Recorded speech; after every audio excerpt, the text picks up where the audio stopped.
Hello everyone, this is Limpy welcoming you to this very special edition of Inside the Den. Today I'm going to give you what I believe to be the top 10 free shooters of 2012. Now of course this is my list, and yours may be different, so please feel free to comment below and tell me what you think are, in your opinion, the best free-to-play shooters of 2012. Now, without further ado, let us begin with number 10. Number 10 on our list is Loadout. Loadout gave us something we didn't have much of prior to its arrival, and that was the ability to create our own weapons. With an absolutely massive number of options when it came to weapon customization, I was hooked. Combining this customization with weapons having an additional utility, my inner engineer was in heaven. Along with the weapon customization's uniqueness, the fast-paced shooter gave us quirky visuals and great sound effects that made it impossible for me not to add Loadout to this year's top 10 list. Next at number 9, we have Super Monday Night Combat. Now SMC for short gave me a bit of nostalgia when playing the game. Right out of the gate, I was just waiting for all the famous Running Man commercials to start playing in the background. The game has fast and fun MOBA-style gameplay, colorful graphics, and in-game commentary that at times had me in stitches. The game is not just fun, it's downright entertaining. So grabbing the number 9 spot, we have Super Monday Night Combat. Now on to number 8. I personally had to taper my excitement a bit on this one, since I'm a huge Batman fan. Gotham City Impostors was probably a bit more scrutinized by me than other games. Thankfully, it didn't let me down. And in the end, the unique theme and over 1,000 upgrades and customizations really won me over. Not to mention the fact that the overall production value was top-notch, throw in a bit of hilarious voice acting, and Gotham City Impostors found a permanent spot on my hard drive.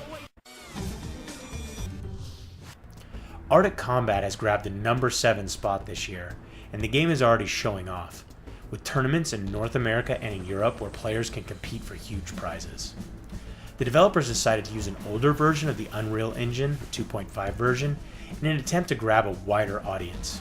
But you'd never be able to tell as the graphics are still excellent. With graphics, sounds, gameplay, and a massive player base, it had me wanting to play Artic Combat all night. At number 6, we have a mech action shooter that's not only fast-paced, but makes a player feel like they're running around the battle arena without being in the cockpit of a multi-ton beast. Hawken boasts a solid lineup of starting mechs and a slick tech tree system that only adds to what is a visual delight of a game. Having the ability to change mechs after each death or alter your loadout has a familiar yet unique feel with Hawken, and the variety of game modes had me sucked in almost right away. We're 5 down and 5 to go. Coming in at number 5, we have Ghost Recon Online.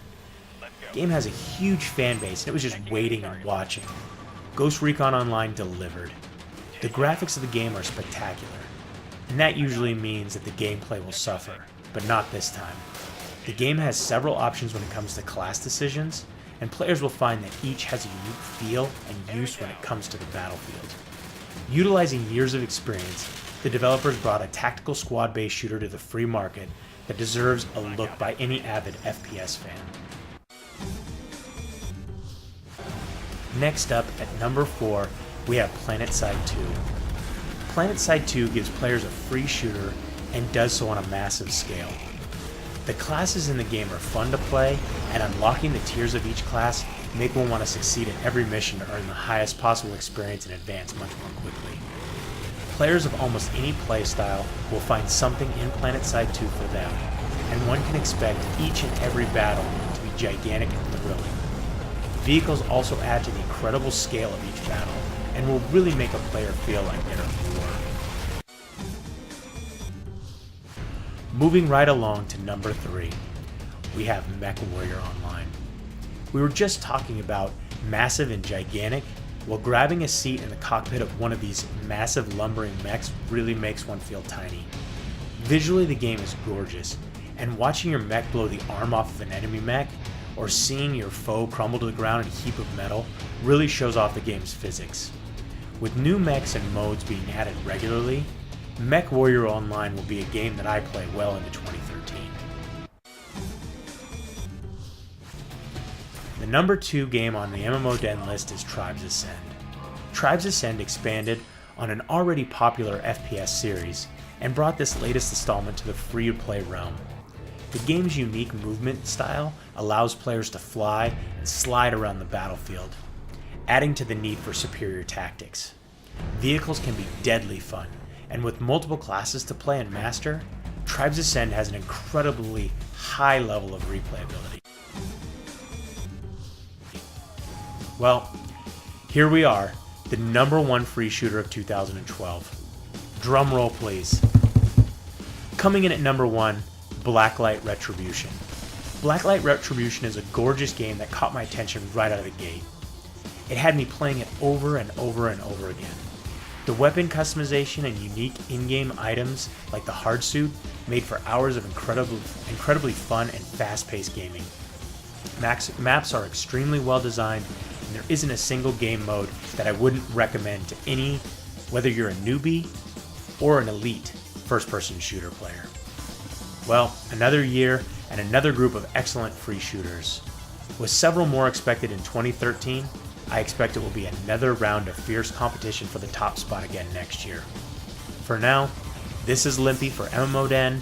Until next time, thanks for watching.